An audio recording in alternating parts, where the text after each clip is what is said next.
আজকে পবিত্র শাওয়াল মাসের প্রথমতম জুমার দিন। গত রমাদানে আমরা রমাদানের রোজাগুলো পালন করেছি। রমাদান মাস মূলত কিসের মাস বলেছিলাম? ট্রেনিংয়ের মাস। কিসের মাস? ট্রেনিংয়ের মাস।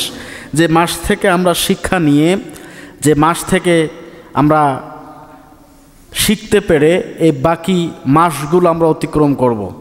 রমাদান মাস আমাকে এই শিক্ষাটাই দিচ্ছে, আমাদের সকলকেই এই মেসেজটা দেয় যে একটি মাস আমরা সিয়াম সাধনা করলাম, আর আল্লাহ পাক বলেছেন যে তোমাদেরকে রমাদান দিলাম মাত্রই আমাকে ভয় করার জন্য।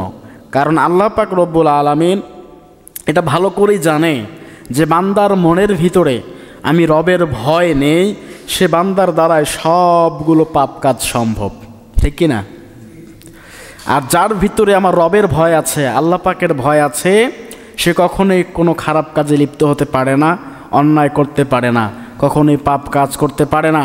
কারণ পাপ কাজ করতে গেলেই, অন্যকে ফাঁকি দিতে গেলেও আমার রবের কথা মনে হবে, বলবে কেউ না দেখুক, আল্লাহ তো সব দেখছে, ঠিক কি না?